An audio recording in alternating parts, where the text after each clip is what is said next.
So I'm making this video to help out any military spouse out there who needs help in the PCS processing overseas. My husband and I will be moving to Aviano, Italy, and this process was very long and stressful. So I thought I'd make this video to help you guys out a little bit more. So if you're interested, stay tuned. Okay, so when you first find out you're about to PCS to overseas, you're gonna need to worry about passports. So there's two passports you're gonna need. You're gonna need, one is a tourist passport, and that's for you to be able to travel around outside of Italy. And for that, you're gonna need to make an appointment at your local post office. What you're gonna need there is a little mini picture, which you can get at Walmart. You're going to need, what else are you going to need? You're going to need your original birth certificate and the application for you to fill out. That takes about 4 to 6 weeks. This is what it looks like. I got mine pretty fast. So yeah, that's about it for that. The second passport you're going to need is a no-fee passport, and that's basically your visa for you to stay inside the country. For that, you're going to need to go on base to a passport agent, and what they're going to do right there is they're going to need another original birth certificate, they're going to need your dependent card, and you're going to fill out a form. So that one takes a little bit longer. I almost had a scare that I was not about to go to Italy because I filled mine out. I had it sent in May, and right now we're in June, and that takes about 6 to 8 weeks.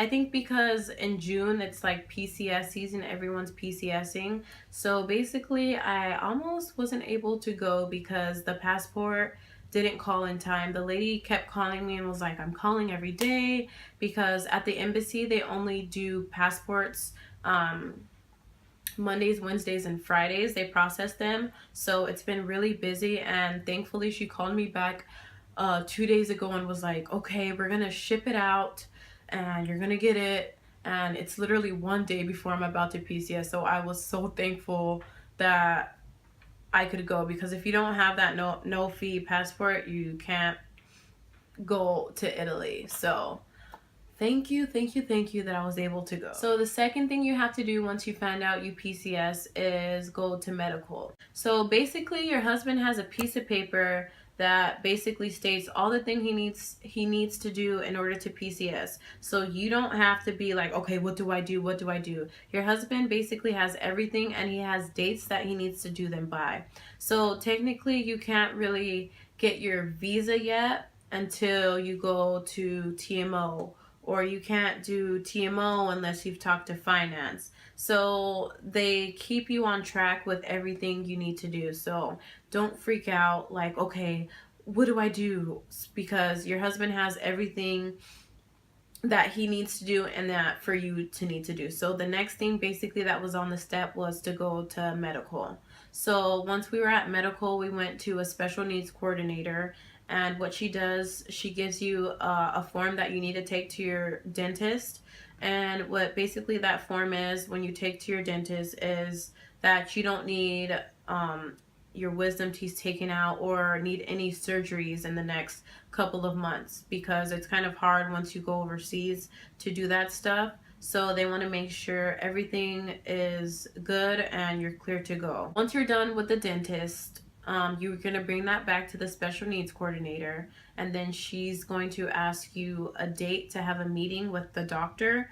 And what that basically consists of is them asking you questions like if you ever had depression, or do you need wheelchair assistance, stuff like that, because it's kind of hard if you well, it's not impossible for you to go over there, but it does make it a little bit challenging for them to accommodate your needs. So they need to know if you basically have, yeah, like I said, if you have ever had anxiety, depression, you need wheelchair assistance, if you have prosthetics, stuff like that. So once they do that, the process literally takes 2 minutes. I went in there and the doctor basically had everything filled out beforehand. He asked me a couple of questions and I was cleared to go. So thankfully, yes, everything's okay. they're good. So you don't have to do like a physical or anything crazy like that. So once you get closer to your date, you're going to want to talk to TMO. They're the people who are going to be shipping your stuff in your house, and they're also going to be the ones setting up your itinerary. So once you go into TMO, you're going to want to go to the computers, and that's where you kind of sign up for your date to move, for the movers to get your stuff. So there's like a paper that you're looking at, and it's basically going step by step in the stuff you're gonna need. And basically, you can do 2 shipments. There's a shipment called unaccompanied baggage. That's the baggage that kind of gets sent out first. That's the one that's going to go on the airplane, I believe. And that's kind of like your clothes, your blankets, stuff like that that you're going to need right when you get to Italy. And then the second shipment is your household goods, which is your bigger furniture, like your chairs, your bedroom, stuff like that. So for us, it was a little bit different because we decided to go on leave before we actually before we're about to PCS. So we just did one big shipment. And for that, the movers come in, you basically get out of the way, they pack up everything for you. There's a couple of stuff that you can't bring, like for example, candles. You can't bring perfumes. A couple of hair products, I think I was able to bring because I put like a plastic wrap on them and sealed them up.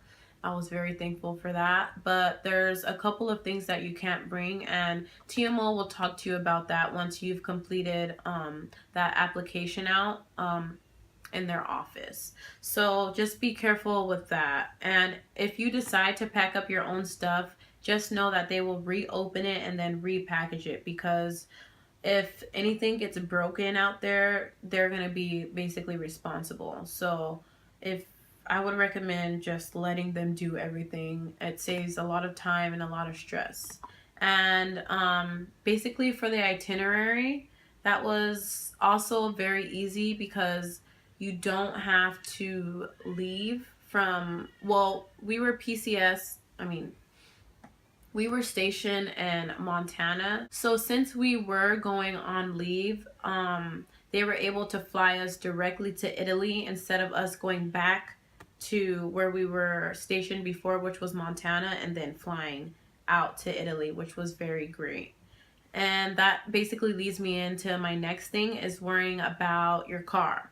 So basically you can only ship one car, and for that we were stationed in Montana. So basically the closest port for us to go to was Seattle, and they would, I think, fly you out from Seattle to Italy if you were planning on shipping your car. So for us, thankfully, after millions of attempts and running back and forth to finance, to TMO, to TMO, to finance, we are able to ship our car out from San Diego, which is where we're currently on leave at.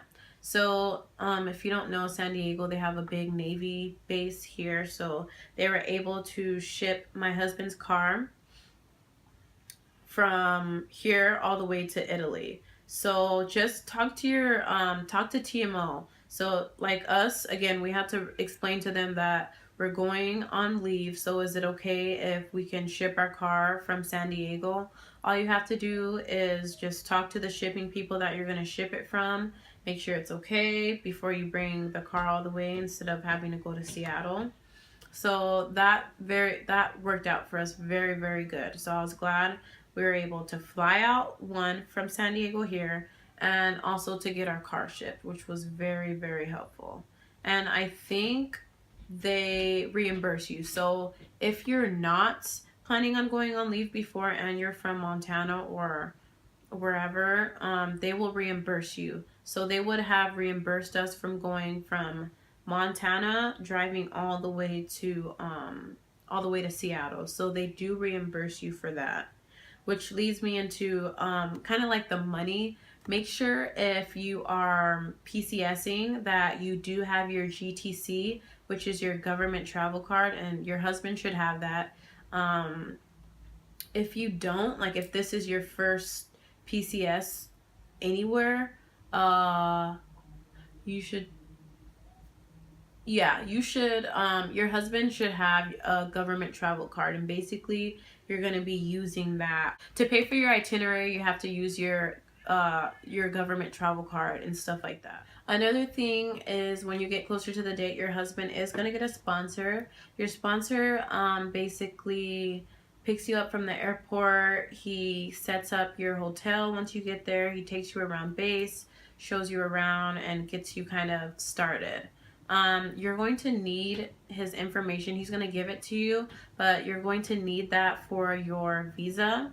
And basically, like what I was saying before, is everything is in order. So basically, you can't really fill out your visa, because you can't fill out your visa right away, because you're going to need his information to put on the visa. And you're going to need to have your itinerary already, because you're going to need to write the date that you're going to leave.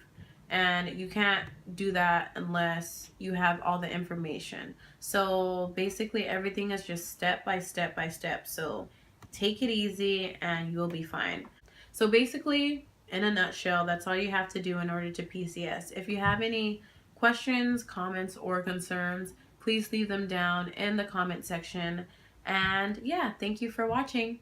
Bye.